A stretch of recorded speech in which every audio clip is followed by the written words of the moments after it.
Assalamualaikum warahmatullahi wabarakatuh. Ustadz, tolong sedikit jelaskan tentang sholat jama', jarak dan lain-lain. Baik, sedikit aja ya. Jama' artinya menggabungkan dua hal dikerjakan dalam satu waktu. Contoh, sebentar lagi kita akan sholat zuhur. Setelah zuhur ada waktu asar. Maka ada jama' menggabungkan zuhur dengan asar. Jika saya gabungkan asar ke zuhur, dikerjakan di waktu zuhur, maka diawalkan. Dalam bahasa Arab, awal itu takdim, didahulukan. Maka jama' takdim. Jika saya ingin kerjakan zuhurnya di asar karena pertimbangan tertentu, maka diakhirkan. Jama'nya disebut jama' takhir. Sampai sini dulu, jelas dipahami?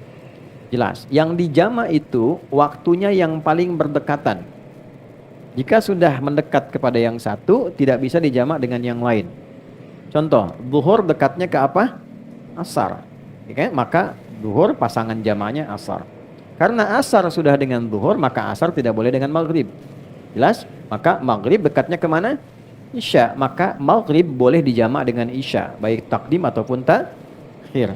Subuh bagaimana? Subuh itu menyendiri. Karena itu jauh ke isya, jauh ke zuhur. Ya, jadi nggak bisa dijamak. Saya pengen jamak subuh dah sekalian tahajud ntar gitu kan, nggak bisa. Ya, ada saya di pesantren pernah begitu, si fulan tahajud bangun, masya Allah, si bilang kawan ini soleh luar biasa bangun gini. Jumat tuh, itu selesai kita pulang dari masjid, nih kawan perasaan tadi posisi tidurnya begini juga kita bisa tahajud. Saya tanya, ya Mas fulan gitu kan, antum udah bangun? Udah sholat subuh belum? Adi ini gimana? Udah saya jamu sama tahajud tadi katanya. Waduh, kelampau soleh kawan ini. Jadi, ini subuh nggak bisa dijamak karena itu jaraknya jauh ke isya, jauh ke zuhur. Jelas sampai sini? Baik. Untuk kondisi menjama' ini ada dua kondisi. Satu kondisi yang disebut masafah, jarak yang terjadi dalam perjalanan. Mau menempuh perjalanan, jaraknya cukup jauh. Jarak ini dulu jauh itu diukurnya dengan batasan farsakh, ukuran batasan jarak. Kurang lebih 3 farsakh. Kalau di kilometerkan kurang lebih 80 atau 82 kilometer lah untuk sekarang. Jadi setiap perjalanan yang melewati batas itu dengan jarak itu disebut safar namanya. Ya, kalau dari sini mau ke warung bukan safar. Ya, itu tahap. Kemana akhi? Safar dulu. Mana? Warung depan. Bukan safar. Safar itu minimal jaraknya berapa? 80 atau 82 kilo. Ini masafah.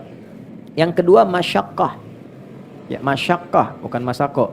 Masyaqqah. Masyaqqah itu kondisi yang menyulitkan menunaikan sholat sekalipun tidak dalam perjalanan. Anda profesi dokter akan mengambil tindakan. Tindakan ini operasi dilakukan dari jam 1 sampai menjelang maghrib.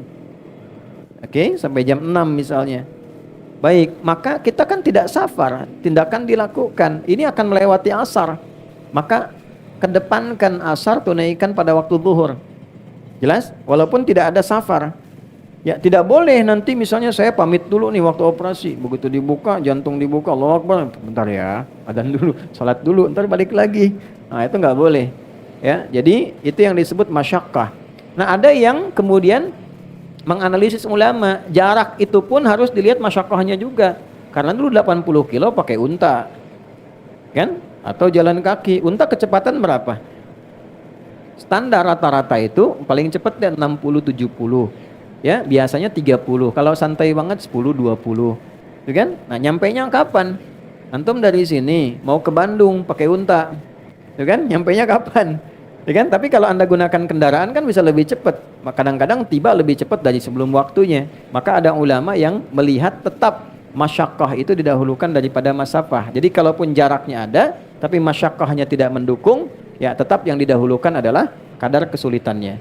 Tapi ada ulama yang tekstual, yang penting jarak, kalau sudah terpenuhi ya sudah, hadiah dari Allah.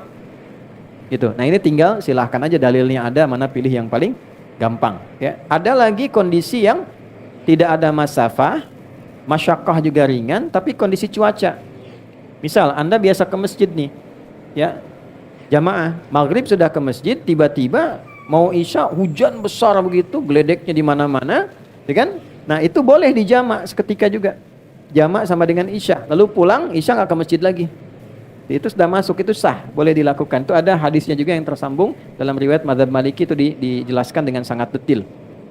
Kemudian, kalau zuhur berapa rakaat? 4. Asar berapa rakaat? 4. Kalau saya jama, dahulukan asar, takdim ke zuhur, ditunaikan 4-4. Maka disebutnya namanya jamak kamil. Sempurna. 4 rakaat. Jelas ya? Yang kedua, ada kondisi, ini saya sedang nunggu nih pesawat. Saya mau berangkat. Sudah di Halim atau di Soekarno-Hatta, nunggu. Kalau saya paksakan 4, saya ketinggalan pesawat. Ya? Maka apa yang terjadi? Ya, wa idza darabtum fil ardi falaysa 'alaikum junahun an taqsuru minas shalah. Quran surah keempat ayat 101. Tidak ada salahnya kalau engkau khawatir dalam perjalanan engkau mengkosor. Kosor itu mengurangi, memotong. Ya, dikurangi itu jumlahnya mesti genap, harus selalu genap. Jadi yang ganjil nggak bisa dipotong, dibagi 2. Ya, zuhur jumlahnya berapa? 4, bagi 2 berapa? 2. Hasilnya harus genap, paling minimal 2. Boleh. Ya, maghrib berapa rakaat?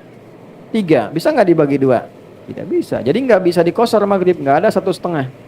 Oke? Subuh berapa? 2. Sudah batas minimal, nggak bisa dikosor lagi. Udah 2 dikurangin lagi gitu kan? Nggak bisa. Ya, dan akhirnya pun jadi ganjil 1 kan?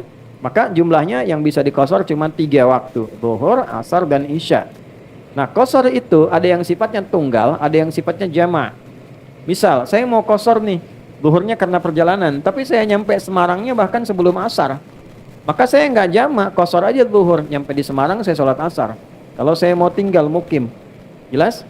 Nah, tapi kalau saya kondisinya memang di sana juga kegiatan, aktivitas, maka saya kerjakan sudah berangkat ke bandara, saya kosor, saya jama' dan kosor. Gabungkan asar ke zuhur, masing-masing tunaikan 2 rakaat. Saya hadir di sini mengajar, saya kan lagi pergi nih, safar, jalan. Di sini saya ikut dengan Anda mukim tinggal di sini. Maka zuhur saya jadi imam misalnya. Saya tunaikan zuhur 4 rakaat, saya kosor asarnya 2. Itu namanya jamak kamil dan kosor.